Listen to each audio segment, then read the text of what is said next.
Welcome to ary Lux. ఈయన బాబాయ్ అండి. బాబాయ్ అంటే సొంత బాబాయ్ కాదు, దేవుడిచ్చిన బాబాయ్ అని చెప్పచ్చు. నేను ఇక్కడ మట్టి ఉండీళ్ళు చూపిస్తున్నాను కదా, మా షాప్లోకి కొంచెం ఒక మట్టి ఉండీలు తెచ్చి అమ్ముకునేది ఇక్కడేను. బాబాయ్ చాలా తక్కువగా ఇస్తాడు. నేనంటే చాలా అభిమానం బాబాయ్కి. నేను ఫోన్ చేయకపోతే బాబాయే ఫోన్ చేస్తాడు. ఏమ్మా ఎలా ఉన్నావు, ఈ ఉండీలు అయిపోయాయా, తీసుకెళ్తావా అని అనేసి బాబాయ్ ఎంత ప్రేమగా ఫోన్ చేసి మరీ అడుగుతాడు. చాలా హ్యాపీ అనిపిస్తుంది. ఉండీలన్నీ పెడతా చెప్తున్నాడు, జాగ్రత్తగా అమ్ముకో, ఇవన్నీ నువ్వు ఎలా తీసుకెళ్తావు, ఉండు నాకు తెలిసిన ఆటో ఉంది మాట్లాడతాను అన్నాడు. అప్పుడే ఆటో ఆయనకి ఫోన్ చేస్తా ఉన్నాడు. వచ్చి ఆ ఉండీలన్నీ తీసుకెళ్ళాలి విఆర్సీ గాడికి అనేసి కొంచెం హ్యాపీ అనిపించింది.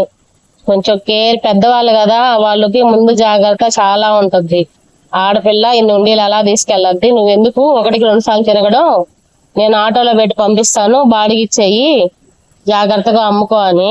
ఈయన బాబాయ్ వాళ్ళ ఫ్రెండ్స్ వాళ్ళు కూడా పరిచయం అయ్యారు. నీ గురించి చెప్పాడు. అమ్మాయి చాలా కష్టపడొద్దని. నాకు చాలా హ్యాపీ అనిపించింది బాబాయ్ అలాగ వాళ్ళతో చెప్తా ఉంటే. ఒక్కరు కష్టం గురించి ఒకరికే అర్థమవుతుందని నాకు ఆ క్షణం అనిపించింది. బాబాయ్ ఇంత కష్టపడి ఆ మట్టి పిసికి ఉండీలు తయారు చేసి కలర్ చేస్తే, వాళ్ళ కాడ నుంచి మేము తెచ్చుకుంటే మా కాడ నుంచి కొనేవాళ్ళు 10కి ఇవా 5కి ఇవా అని అడుగుతారు. బాయ్ బాబాయ్.